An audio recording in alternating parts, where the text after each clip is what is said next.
যত ইবাদত বন্দেগী করি, যত নেকামল করি, এই সমস্ত ইবাদত বন্দেগী এবং নেকামল এগুলো আমাদের আল্লাহর কাছে আমরা করলে সাথে সাথে অটোমেটিক কবুল হবে, নাকি কিছু শর্ত টর্ত আছে?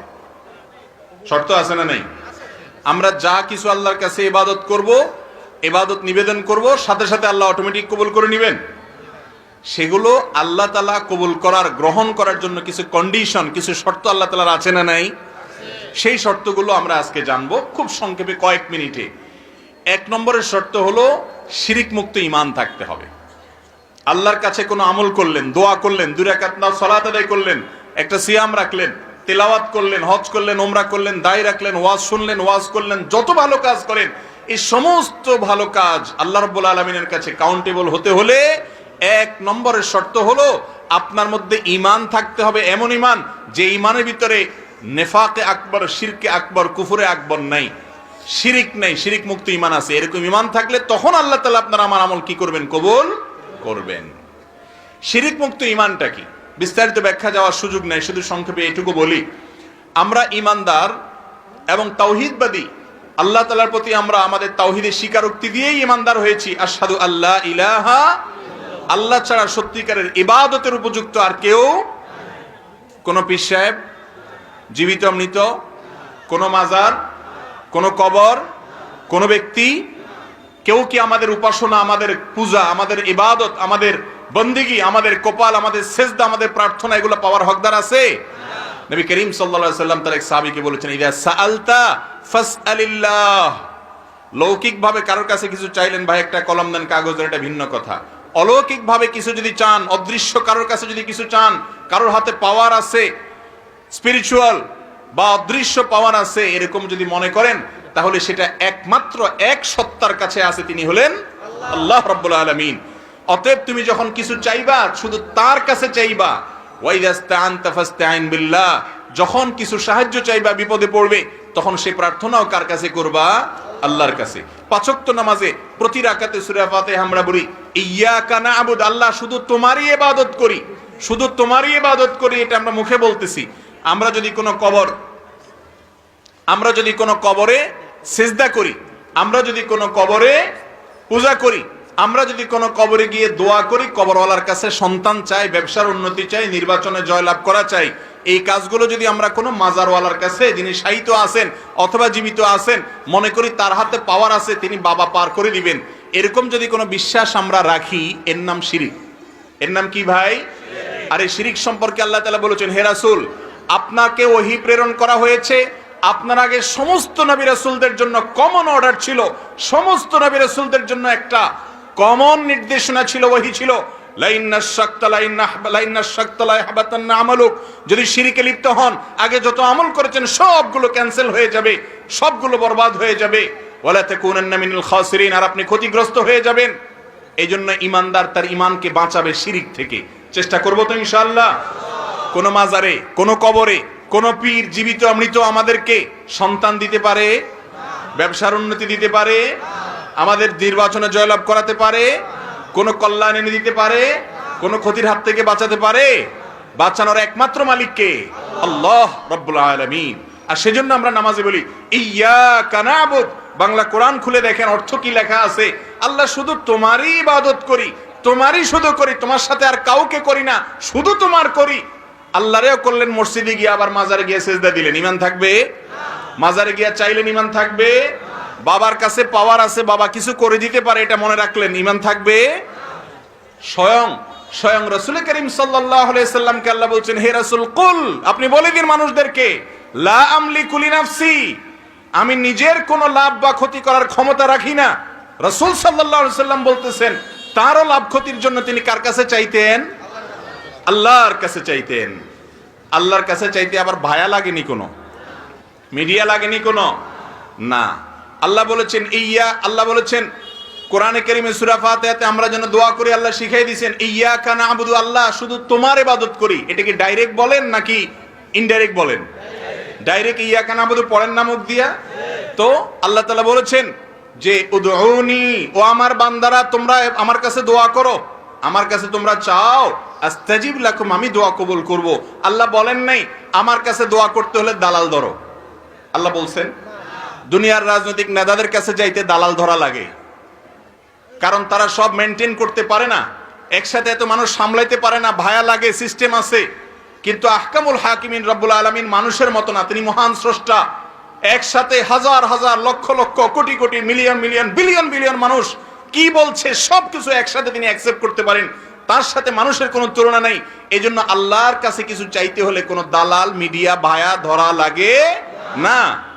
আমাদের হিন্দু ভাইদের বিশ্বাস বা অন্যান্য ধর্মের ভাইদের অনেকের বিশ্বাস আছে যে মিডিয়া লাগে, ভায়া লাগে, ভায়া লাগে, এই জন্য তারা অনেক ভায়া ধরে, তাদের অনেক দেবতা, অনেক পূজনীয় সত্তা। মুসলমানের সন্তান তাওহীদবাদী, তাদের কোনো দেবতা নাই, তারা এক আল্লাহর ইবাদতে বিশ্বাসী। এই ঈমানকে যদি খাঁটি করা যায় তাহলে ইনশাআল্লাহ ইবাদত যাই করবেন জমা হবে, আর না হলে শিরিক করলে ইবাদত করতে থাকবেন আর সব বরবাদ হতে থাকবে। কিয়ামতে যায় দেখবেন হাতের কোনো আমলই আল্লাহর কাছে জমা হয় নাই। কথা কি বুঝাতে পারছি?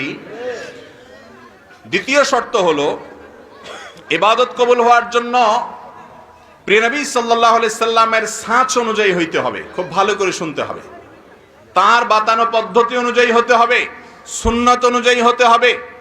আল্লাহ রাব্বুল আলামিন আমাদেরকে কোরআন এবং হাদিসে যত নির্দেশ করেছেন এগুলো বাস্তবায়নের জন্য একজন নমুনা পাঠাইছেন, মডেল পাঠাইছেন, তার নাম হলো কি? মুহাম্মদুর রাসূলুল্লাহ সাল্লাল্লাহু আলাইহি ওয়াসাল্লাম। তাকে আল্লাহ তাআলা আমাদের জন্য মডেল করে পাঠিয়েছেন। তিনি হলেন আমাদের নমুনা, তিনি হলেন আমাদের আদর্শ। সালাত আদায় করতে হবে, আকিমুস সালাহ, তোমরা সালাত কায়েম করো। কিভাবে করো? ওই যে মুহাম্মদ সাল্লাল্লাহু আলাইহি ওয়াসাল্লাম যেভাবে করেছেন। আতুজ যাকাত, যাকাত আদায় করো। কিভাবে দিবা? বিস্তারিত বিবরণ আছে কোথায়? মুহাম্মদ সাল্লাল্লাহু আলাইহি ওয়াসাল্লামের হাদিস এবং জীবনে। তাহলে তিনি হলেন আমাদের মডেল। আমাদের মডেল কে রে ভাই? মুহাম্মদুর রাসূলুল্লাহ সাল্লাল্লাহু আলাইহি ওয়াসাল্লাম। আপনি যদি কোনো কাজ করার সময় ওই যে প্রথম শর্ত হলো ঈমান আছে, শিরিক নাই, আল্লাহ ছাড়া আর কারোর প্রতি আপনি আল্লাহর জায়গায় কাউকে আপনি আর রাখেন না, তাওহীদবাদী আপনি, একত্ববাদী আপনি, কোনো ভায়া আর মিডিয়া লাগে না আপনার। এটা যদি ঠিক থাকে, দ্বিতীয় কাজ হলো যে কোনো কাজ করবেন কাজটা সুন্নত অনুযায়ী হচ্ছে কিনা, রাসূল সাল্লাল্লাহু আলাইহি ওয়াসাল্লাম বাতানো নিয়ম অনুযায়ী হচ্ছে কিনা এটা দেখবেন। আপনি একটা জামা দর্জি দোকানে নিয়ে গেছেন, নিয়ে দেখাইছেন যে আমাকে এই রকম একটা জামা বানায় দিতে হবে। ওই জামাটার মাপ জোপ সব ঠিক রেখে যদি বানাইতে পারে দর্জিওয়ালা, তাহলে সে পারিশ্রমিক পাবে। আর যদি যেই স্যাম্পল দিছেন আপনি সেই স্যাম্পলের সাথে মিল না রেখে উল্টাপাল্টা কোথাও একটু বড় কোথাও একটু ছোট করে বানায়, সে কি পারিশ্রমিক পাবে? আল্লাহ রাব্বুল আলামিন আমাদেরকে কোরআনে বলেছেন আতিউল্লাহ ওয়া আতিউর রাসূল, তোমরা আল্লাহর কথা শুনো এবং রাসূলের কথা শুনো। আজকাল কিছু ভাই বাইরে হইছে, তারা বলে যে না কোরআন মানলেই হবে, হাদিস মানার দরকার নেই। আছে না নেই? আল্লাহ তাআলা কেন তাহলে বললেন আতিউল্লাহ ওয়া আতিউর রাসূল, তোমরা আল্লাহর আনুগত্য করো এবং রাসূলের আনুগত্য করো? আল্লাহ তাআলা আলাদা করে কেন বললেন? বোঝা গেছে শুধুমাত্র কোরআন থেকে কেউ আল্লাহর সমস্ত নির্দেশ ধরতে পারবে না, অবশ্যই রাসূল আকরাম সাল্লাল্লাহু আলাইহি ওয়াসাল্লামের হাদিস এবং ব্যাখ্যার দরকার আছে। তা না হলে 23 বছর ধরে এই কোরআন কেন একটু একটু করে আল্লাহ তাআলা রাসূলের প্রতি নাযিল করলেন?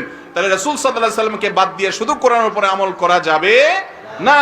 কোরআনে আছে আকিমুস সালাহ, সালাত কায়েম করো। কেমনে করো সেটার ব্যাখ্যা আছে কোথায়? রাসূলের হাদিসে। এই জন্য হাদিস বাদ দিলে তো ইসলামই বাদ হয়ে যায়। এই সমস্ত বিভ্রান্তির ব্যাপারে সাবধান থাকবেন আপনারা। তাহলে দ্বিতীয় শর্ত হলো রাসূল সাল্লাল্লাহু আলাইহি ওয়াসাল্লামের সুন্নাত অনুযায়ী আমলটা হইতে হবে। ওই যে দর্জিওয়ালার মিসাল দিছিলাম, দর্জিওয়ালাকে যদি আপনি যেই জামা দিয়েছেন সেই স্যাম্পল অনুযায়ী সে বানাতে পারে, তার পারিশ্রমিক সে পাবে। আর যদি তার মন মতো বানায়, হেরফের করে বানায়, তাহলে পারিশ্রমিক সে পাবে না।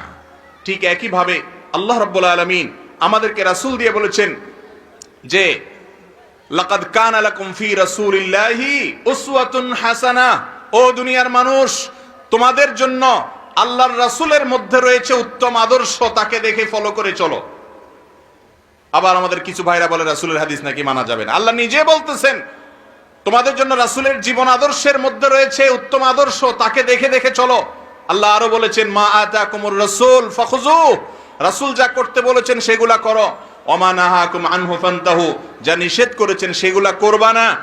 এজন্য সুন্নাত অনুযায়ী হতে হবে। নবী সাল্লাল্লাহু আলাইহি সাল্লাম যাওয়ার সময় বলেছেন বিদায় হজের ভাষণে, তারাকতু ফীকুম, বিদায় হজের আগে তার জীবনের শেষের দিকের বক্তব্যে তিনি বলেছেন তারাকতু ফীকুম আমরাইন, তোমাদের মাঝে দুটি জিনিস আমি রেখে গেলাম, দুটি জিনিস আমি রেখে গেলাম, কিতাবাল্লাহ ওয়া সুন্নাত রাসূলি। একটা হলো আল্লাহর কিতাবে কোরআন রেখে গেলাম, আরেকটা হলো এই কোরআনের ব্যাখ্যা আল্লাহর রাসূলের সুন্নাত রেখে গেলাম। আপনি যদি কোনো আমল করার সময় একটু জানতে পারেন যে আমার রাসূল এটা বলছেন বা করছেন, বাস এটা নিশ্চিত হয়ে আপনি আমল করছেন, ইনশাআল্লাহ আপনার আমল আল্লাহর কাছে দরবারে কবুল হয়ে যাবে। আর বাপ দাদা করছে, 14 গোষ্ঠী করছে, সারা দেশে মানুষ করে, সারা জীবন করে আসছেন, কিন্তু রাসূল সাল্লাল্লাহু আলাইহি সাল্লামের হাদিসে নাই, তাহলে সেটা কখনো কবুল হবে। আপনি যদি যায় বলেন আল্লাহর কাছে, আল্লাহ 14 গোষ্ঠীরে দেখছি করতে, বাপ দাদা সবাই করছে, সারা দেশে মানুষ করছে, তাই আমি করছি, আল্লাহর কাছে মুক্তি পাওয়া যাবে? আল্লাহর কাছে মুক্তি পাওয়া যাবে যদি বলতে পারেন, আল্লাহ আমি জানছি এই আমলটা আমার রাসূল করতে বলছেন, আমার রাসূল, আপনার রাসূল নির্দেশ করেছেন, তার হাদিসে আছে, আমি সাধারণ মানুষ হাদিস পড়তে পারি নাই, কিন্তু নির্ভরযোগ্য আলেম বলেছেন হ্যাঁ আছে, আমি তার প্রতি বিশ্বাস রেখে করেছি, তারপরেও মুক্তি পেয়ে যাবেন ইনশাআল্লাহ। কথা কি বুঝাতে পারছি? আমরা কি মুক্তি চাই না ভাই? আখিরাতে আল্লাহর কাছে মুক্তি না চাইলে, মুক্তি না পাইলে একমাত্র গন্তব্য হবে জাহান্নাম, আর কোনো গন্তব্য সেখানে থাকবে। এই জন্য আল্লাহর কাছে যে কোনো আমল কবুল হোক, এটা যদি আমরা চাই, তাহলে দ্বিতীয় শর্ত পূরণ করতে হবে, সুন্নত অনুযায়ী হতে হবে, হাদিস অনুযায়ী হতে হবে, মন গড়া হলে হবে না। ইসলাম আবেগের নাম না, ইসলাম জোশের নাম না, ইসলাম লাফানোর নাম না, ইসলাম অনেক ভালো বক্তৃতার নাম না, ইসলাম অনেক লেকচারের নাম না। ইসলাম হলো শুধুমাত্র মুহাম্মদুর রাসূলুল্লাহ সাল্লাল্লাহু আলাইহি সাল্লামকে আপাদমস্তক দেখে দেখে, তার সুন্নাতকে, তার পদাঙ্ককে দেখে দেখে অনুসরণ করে করে জান্নাতে যাওয়ার নাম। বুঝতে পেরেছেন? রাসূল সাল্লাল্লাহু আলাইহি সাল্লামকে আল্লাহ তাআলা গাইড করে পেঠেছেন, গাইড। তিনি আমাদের জন্য গাইড, পথ প্রদর্শক। তিনি আগে চলে গেছেন জান্নাতের দিকে, আমরা তাকে দেখে দেখে যদি চলি, আমরাও জান্নাতে যাব। আল্লাহ আমাদেরকে তৌফিক দান করুন।